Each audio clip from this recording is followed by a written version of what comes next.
Zaradi virusov in mikrobov, zaradi zdravljenja in rehabilitacije v bolnišnicah za enega največjih javnozdravstvenih problemov v svetu veljajo bolnišnične okužbe. Predvsem jih ne moremo preprečiti, lahko pa omejimo njihovo pogostost. S čiščenjem, sterilizacijo, dezinfekcijo. Visoke tehnologije nedvomno zmanjšujejo možnost prenosa virusov med prebivalci, pravijo v podjetju, kjer svojim robotom za dezinfekcijo že pomagajo nekaterim slovenskim bolnišnicam. Nataša Repovš. Nemogoče je, da bi lahko 100% očistili površine, kaj šele zrak in območja, ki jih ne vidimo. Nadgradnja dezinfekcij v bolnišničnih prostorih, pa v čakalnicah, šolah, vrtcih je UVC dezinfekcijski robot.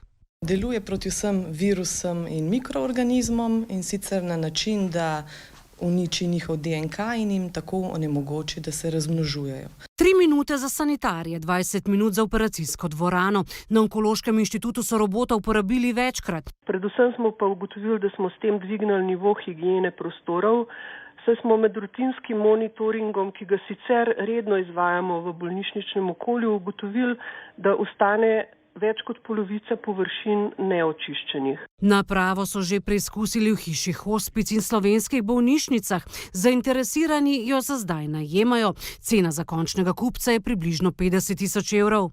Kjer se zatakne, je potem v nabavi.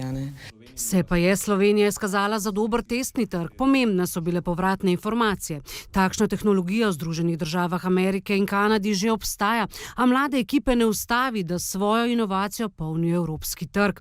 Prisotni so na Finskem, Češkem, Slovaškem, na Hrvaškem, v Srbiji in drugih državah. Ni bilo naprave, bi rekel, na katero bi bilo dano dovoljšne število ultravijoličnih žarnic. V našem primeru jih je 24 in imajo zelo močno sevalno moč. Z močno napravo skrajšamo čas dezinfekcije, zato da lahko bolnica dejansko to uporablja vsak dan. In dobrodošla ob dejstvu, da je v evropskih bolnišnicah letno okoli 4,5 milijone bolnišničnih okužb, posledično 37.000 smrti.